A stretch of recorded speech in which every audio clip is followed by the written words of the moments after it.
Boa noite, pessoal, tudo bem?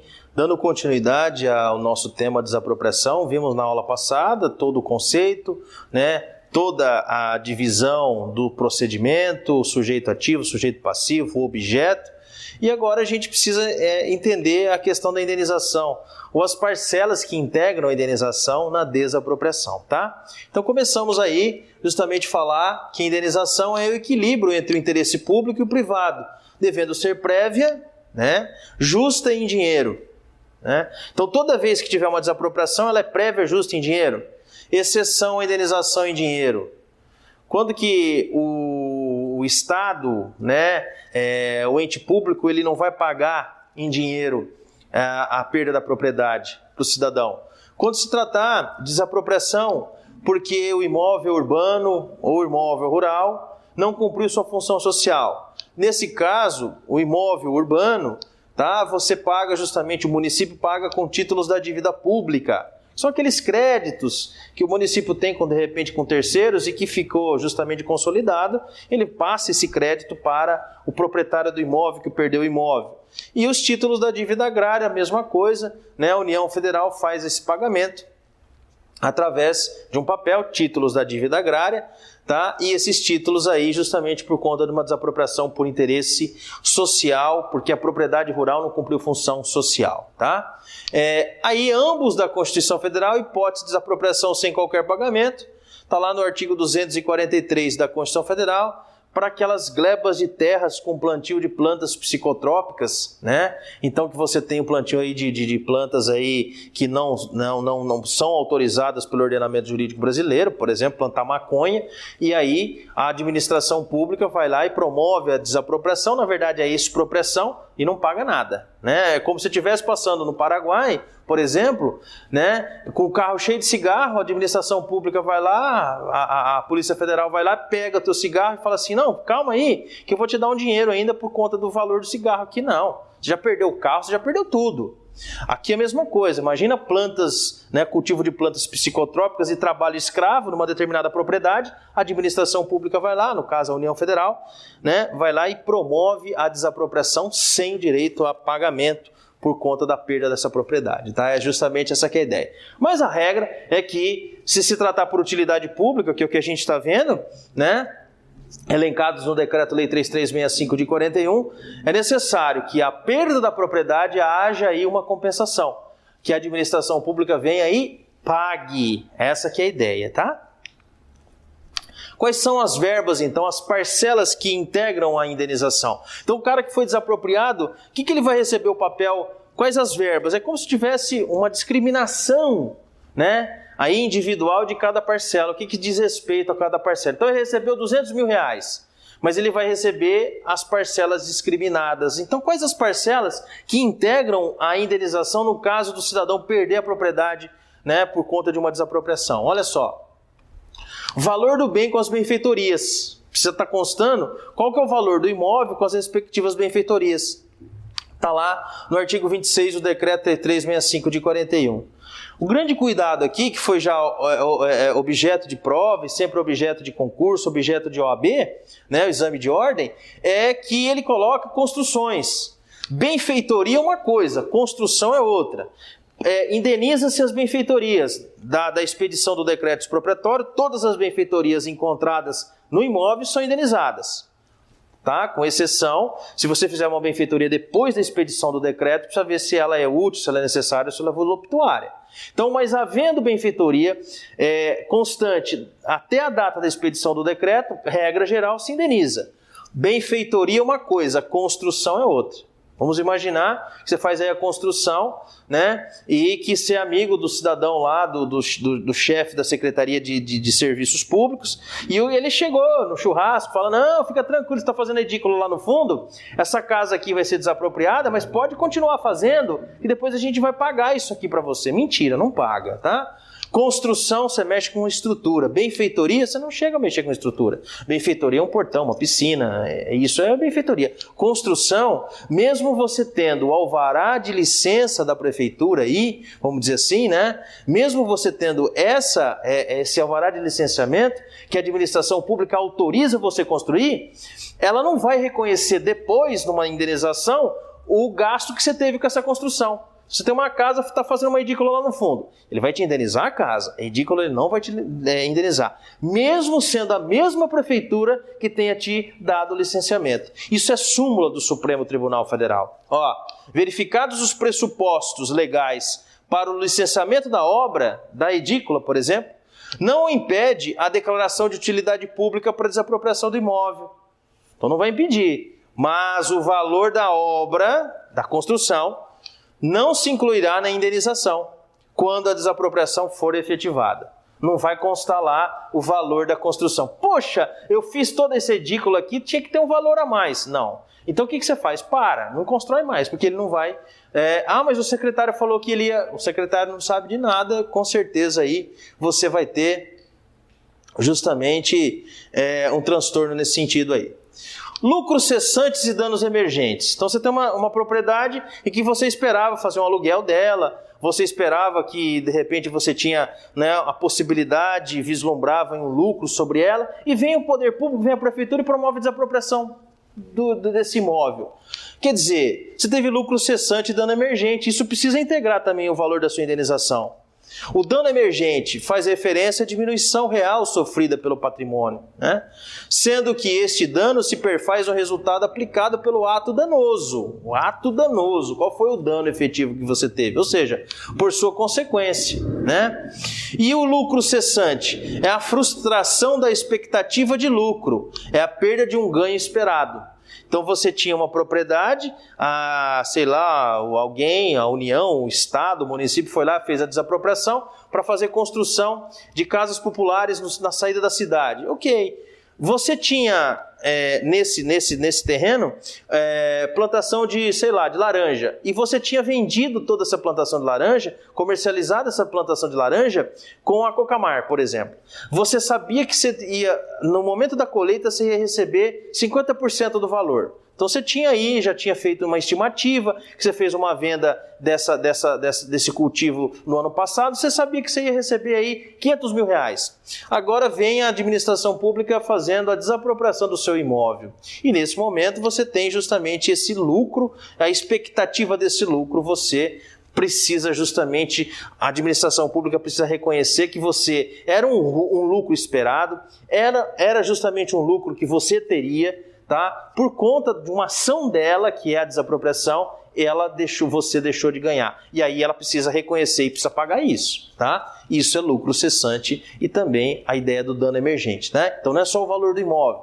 Todo o prejuízo que você teve por conta de contratos que você fez com a sua propriedade, que agora vai ser do Estado, você precisa colocar na conta para ela pagar, tá? Isso é indenizar também, não é só indenizar o valor do imóvel, né? O que mais, pessoal? Juros compensatórios e também juros moratórios. Juros compensatórios e juros moratórios. Juros compensatórios devidos a partir da emissão provisória na posse.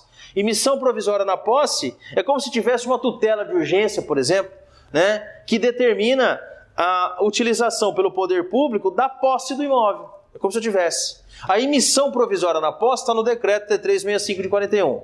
O que se pretende com a desapropriação? A palavra já dá uma dica para a gente. Desapropriação. Desapropriar. Tirar. Tirar a propriedade de alguém. Desapropriar. O que se pretende, então, quando a administração pública inicia um processo de desapropriação? Ela pretende retirar o imóvel do particular e passar esse imóvel para quem? Dentro dos seus próprios imóveis. Então a administração pública, o município, pretende retirar o imóvel de alguém e transferir na sua quantidade dos seus bens, né? Em todos os seus respectivos bens. Então, o bem da Dona Maria, ele vai ser retirado e vai ser integrado, né, nos bens da prefeitura. Essa que é a ideia.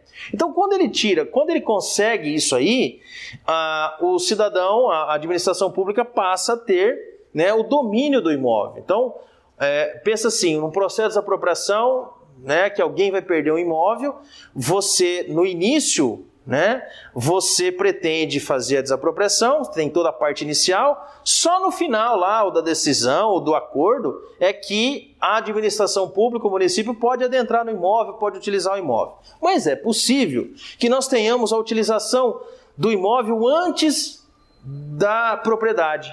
O que se pretende com a desapropriação é a propriedade do imóvel.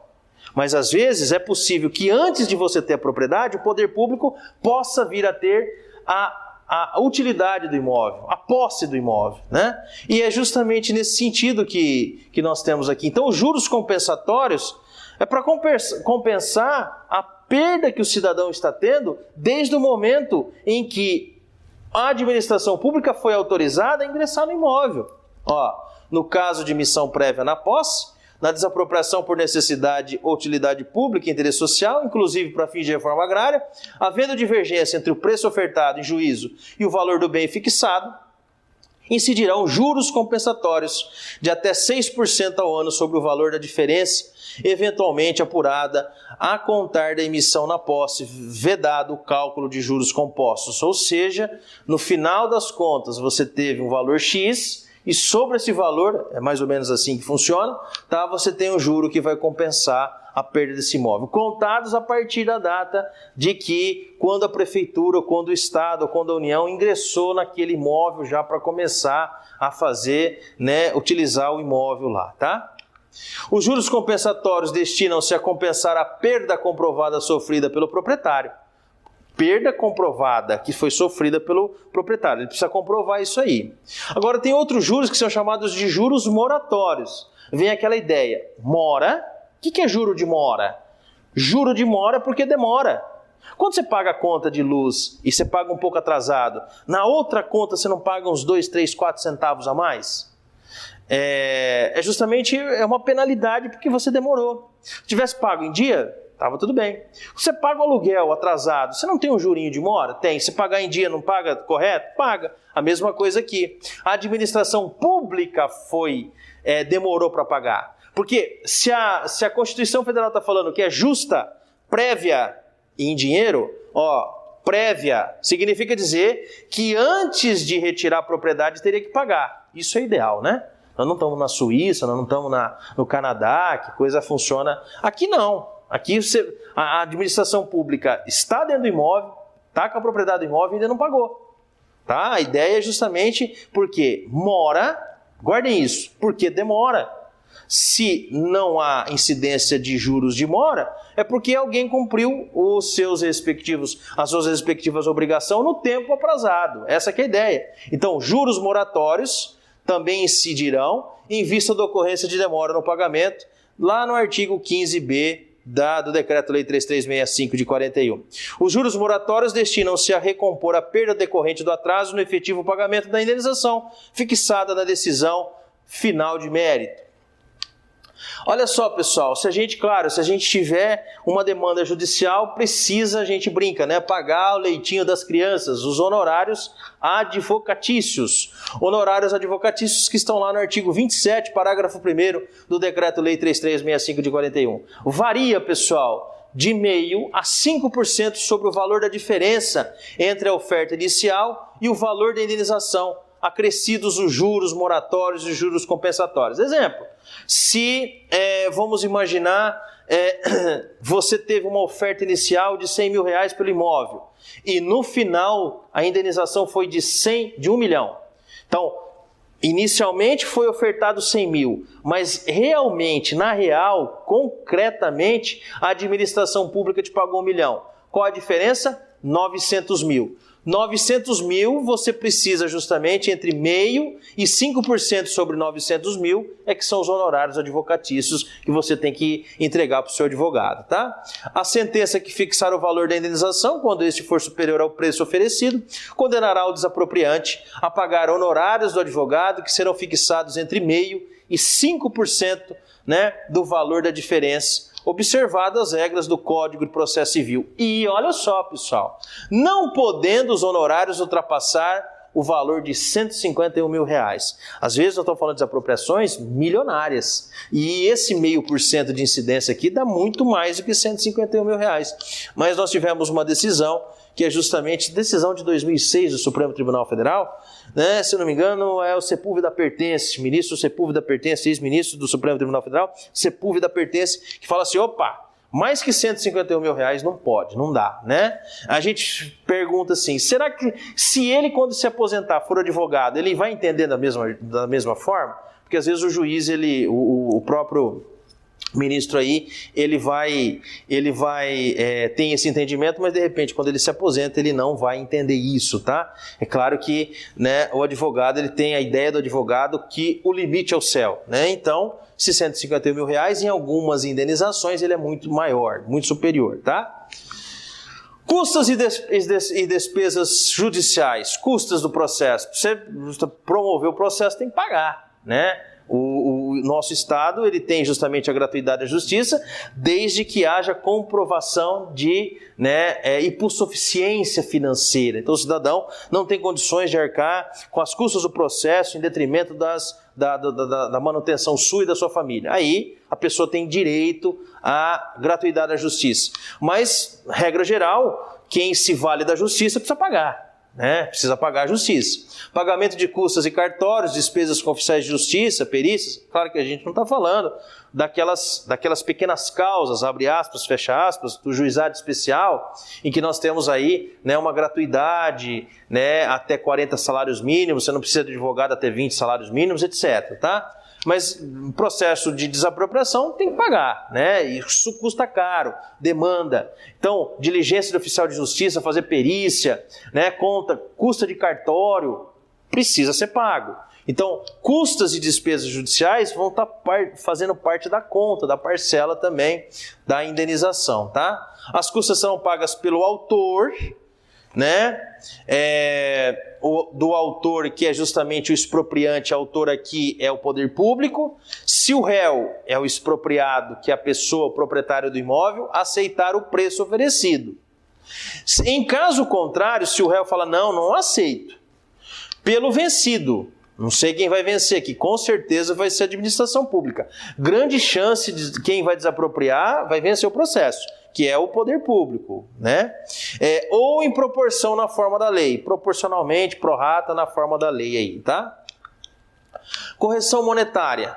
Imagina um valor que R$200 há 10 anos atrás são o mesmo valor monetariamente de R$200 hoje. Mesma coisa, R$200 10 anos, R$200 hoje. Mas R$200 há 10 anos, R$200 hoje não compra o que R$200 comprava 10 anos atrás. Isso é uma correção monetária, isso é natural que nós tenhamos também essa incidência dentro da indenização, uma parcela que integra. Isso é importante, porque a partir do laudo de avaliação, então os funcionários, os servidores, melhor dizendo, do município vão até a casa do cidadão e fazem uma avaliação. Passa 5 anos, por exemplo, que o processo de desapropriação dura muito tempo, aquele laudo está desatualizado. É necessário que seja feito um novo laudo de atualização, de avaliação.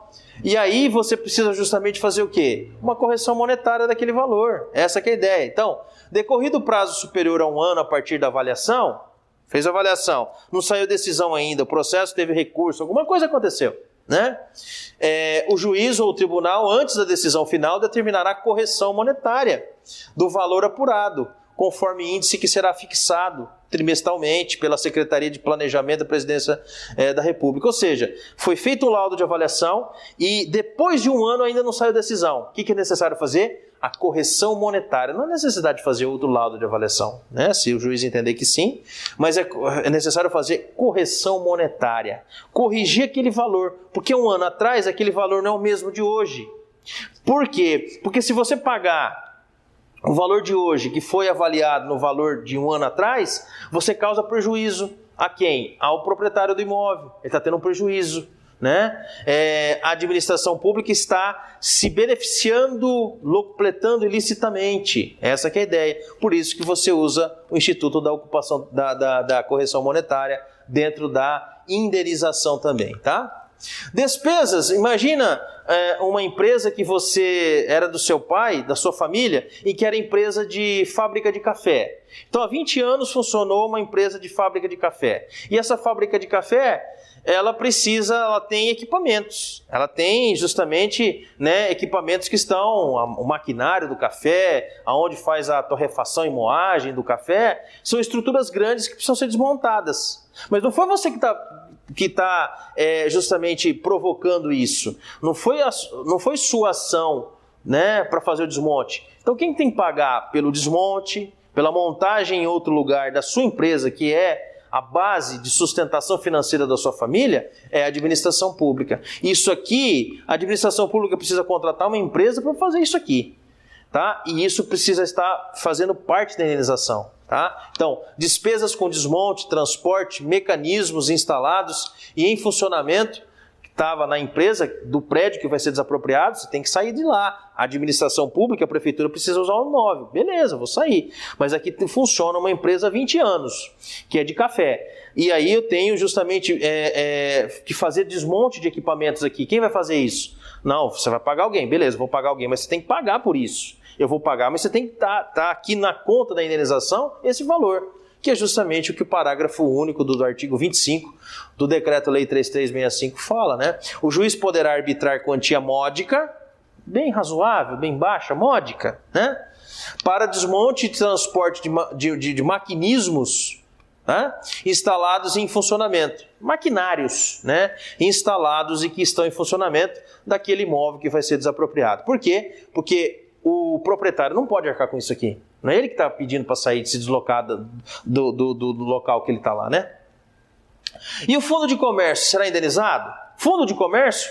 Imagina uma empresa, né? Imagina uma empresa. Então o cidadão vai lá e compra a empresa. Ele compra o fundo de comércio também, não sei. Fundo de comércio, equipamento, cadeira, né?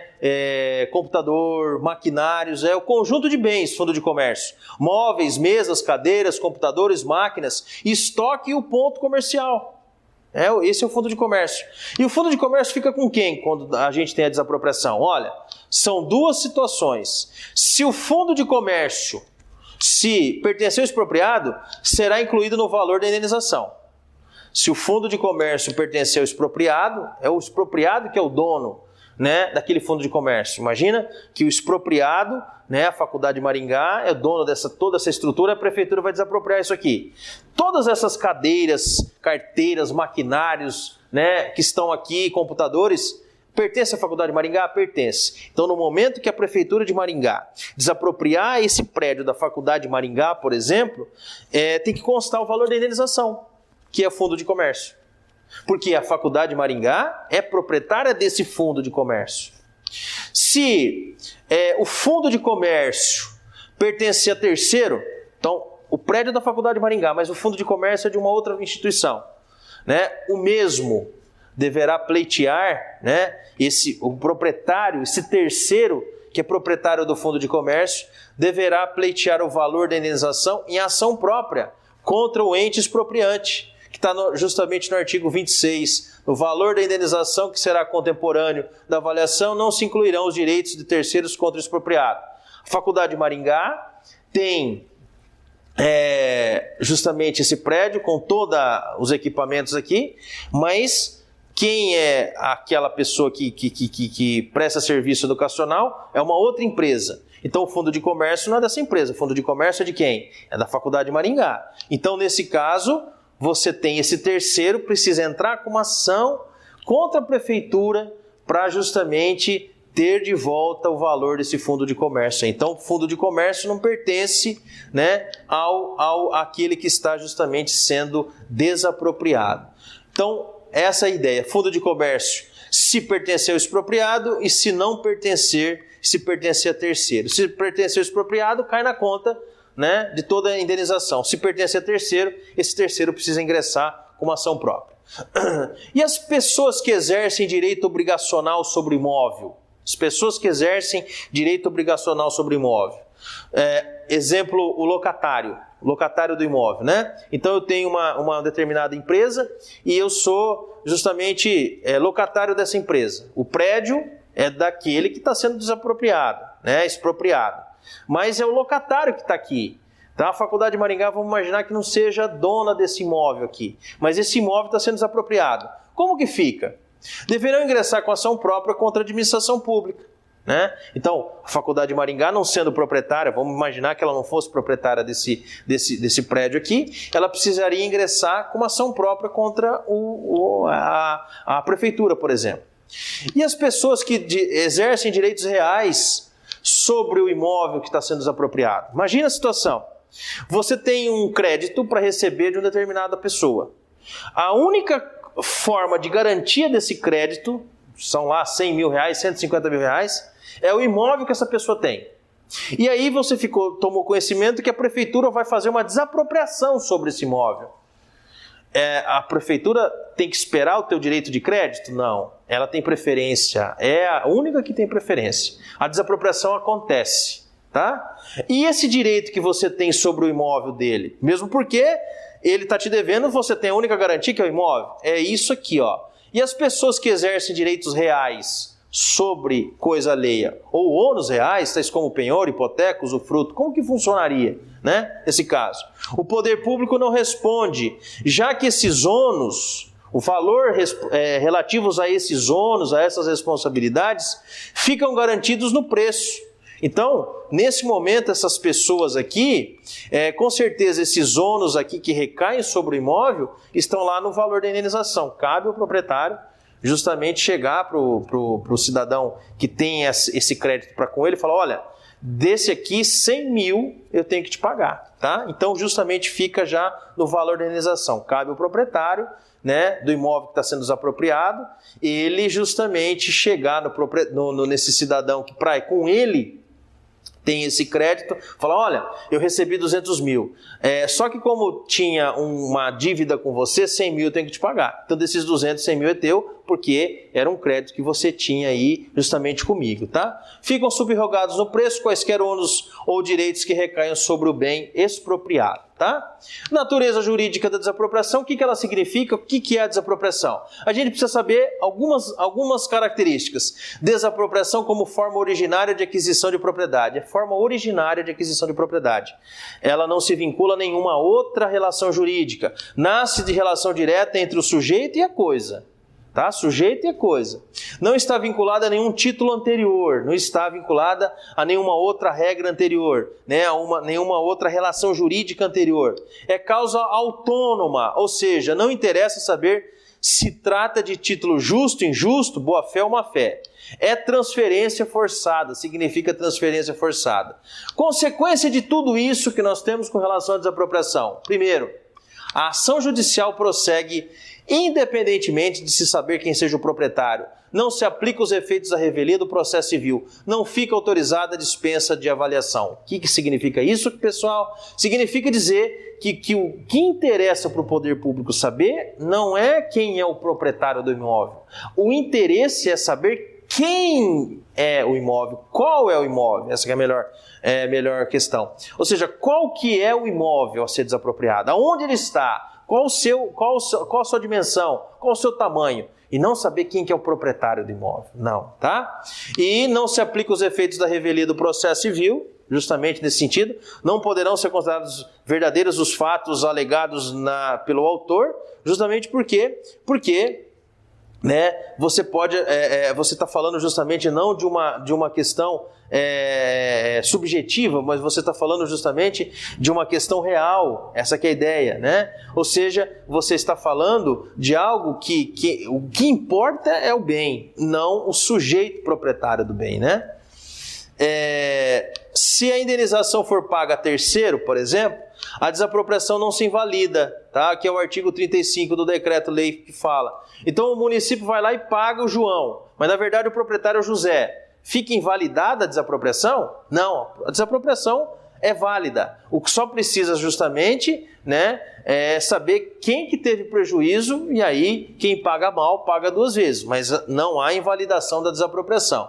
Os bens expropriados, uma vez incorporados à fazenda pública, não podem ser objeto de reivindicação ainda que fundada em nulidade do processo de desapropriação. Tá? Então o terceiro que foi prejudicado, ele que vai atrás do prejuízo, mas ele não pode invalidar a desapropriação. Tá? qualquer ação julgada procedente vai ser resolvida em perdas e danos, ou seja, o cidadão vai ter que ter o direito a essa indenização. Todos os ônus, obrigações de direitos reais ficam subrogados no preço, no artigo 31 do Decreto-Lei 3365 de 41, e a última consequência de ser a desapropriação modo originário de aquisição de propriedade é que a transcrição da desapropriação no registro de imóveis independe da verificação das transcrições anteriores. Quando você pega lá no cartório de registro de imóveis, quando você vai comprar um imóvel, você fala assim, nossa, no dia tal o imóvel foi do João, depois foi do José, depois foi da Maria. Você não viu uma cadeia? Você viu uma cadeia dominial. Cadeia de domínio, cadeia dominial. Você fala assim, nossa, eu sou o 5º proprietário do imóvel. Porque antes foi de não sei quem, de não sei quem, não sei quem. Quando se fala em desapropriação, todos os proprietários anteriores é como se tivesse apagado, sumido. Porque é modo originário de aquisição de propriedade. Pode ter tido 200 mil proprietários anteriores. Se foi dessa forma que houve a aquisição da propriedade por desapropriação, é como se o cartório de registro de imóveis, tivesse apagado todas as transcrições anteriores. E seria assim, primeiro, Prefeitura Municipal de Maringá, por exemplo. Então a transcrição de desapropriação independe da verificação das transcrições anteriores. É como se a prefeitura fosse a primeira proprietária, tendo em vista a desapropriação. Beleza, pessoal? Obrigado pela atenção, bons estudos, fico à disposição no WhatsApp.